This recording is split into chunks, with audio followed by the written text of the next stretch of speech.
এত বড় বড় গাড়ির মাঝে থাকতে থাকতে এক সময় নিজেকে কেন জানি যান্ত্রিক মানব মনে হওয়া শুরু হয়ে যায় এই জায়গাতে। Hello beautiful people, it's me Neel, welcome to new blog. তো আমি হচ্ছে আমার বন্ধুর ফ্যাক্টরিতে আছি কিছুদিন যাবৎ, আর এটা হচ্ছে আমার বন্ধুর রুম।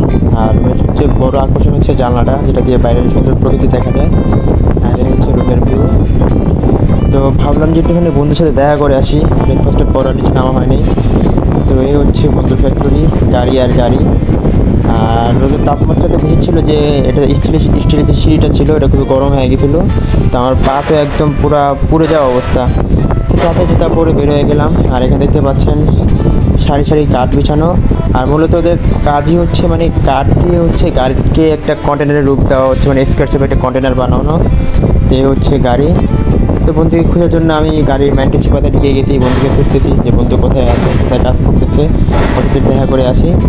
তো তাপমাত্রা খুবই বেশি ছিল, আজকে ছিল 29 ডিগ্রি সেলসিয়াস। তো যদিও এটা বাংলাদেশ থেকে তুলনায় কম, বাট আমার কাছে কিন্তু অনেক বেশি মনে হয়েছিল। তারপরে ব্ল্যাক টি শার্ট পরা অবস্থা, আর গরম বেশি লাগতেছিল। তো এক চিপাতে ঢুকে গেছি হচ্ছে বন্ধুর ফ্যাক্টরিতে। এটা হচ্ছে ওর মানে মেইন ফ্যাক্টরি, যেখানে হচ্ছে আর কি কাজ টাজ হয় আর কি, যেটাকে আমরা ওয়ার্কশপে বলা যায় আর কি। এখানে হচ্ছে সব গাড়ির মেরামত করা হয়, গাড়িকে কন্টেনারে রূপ দেওয়া হয়। আর এই হচ্ছে আমার বন্ধুর বিশাল বিশাল বিশাল ওয়ার্কশপ।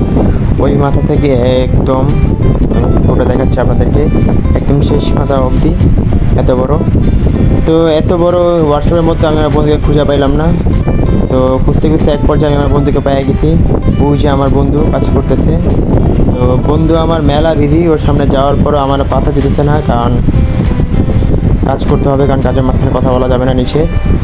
তো যারা হচ্ছে বিদেশে কাজ করে তারা জানে যে আসলে কতটা কষ্ট করে তারা টাকা উপার্জন করে। তারপরে আমার বন্ধুর মুখে মাশাআল্লাহ অনেক সুন্দর হাসি। তো সবাই আমার বন্ধুর জন্য দোয়া করবেন আর আমার জন্য দোয়া করবেন।